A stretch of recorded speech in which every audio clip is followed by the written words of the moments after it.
One of the most commonly met openings at beginner level is the Guioco Piano.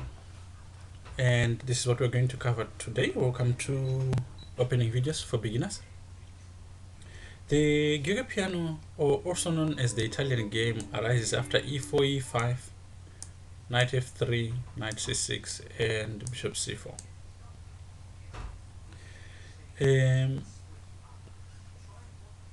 After bishop c5, white has three main ways of handling this position. You have to understand something about this opening. White has logically placed this bishop on c4 here, so that it looks at the weakest point in the black's position. Black has done the same, but white has the move. This opening was very popular in the 1800s, but because better defensive techniques were developed, it sort of fell off, and people now employ the Lopez more than they employ the Guioco Piano. The first way of handling the opening is to play it quietly, which is what the name actually means, like a quiet opening. After d3, it surely follows a quiet build-up, because here white will castle. You see this a lot in beginners games. You castle, you play c3, you play knight d2, eventually hoping to expand in the center with moves like d4. The line doesn't put much pressure on black, and simple development on black's part, like knight to f6, pawn to d6, short castles, and black is using the strong pawn on e5 to keep the position stable, and this gives him fairly acceptable position. Another way that white could play this opening is to be very violent, starting with an idea like b4. This is called the Evans Gambit.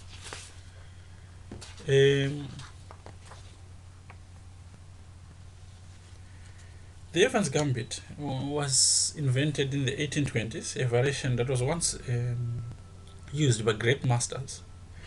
In this position, white sacrifices a pawn, the b4 pawn, for quick development. So after bishop b4, you play c3, followed by this pawn to d4.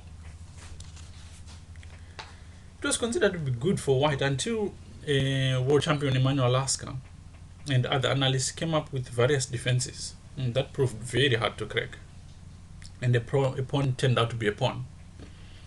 It was that time when people sort of like lowered it a bit.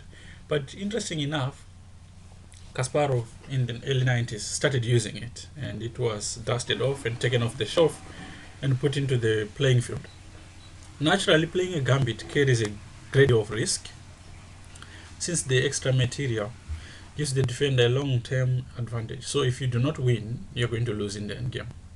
If black can solidify his position, complete his development, get his king castled, white might find himself a pawn down and in a desperate trouble.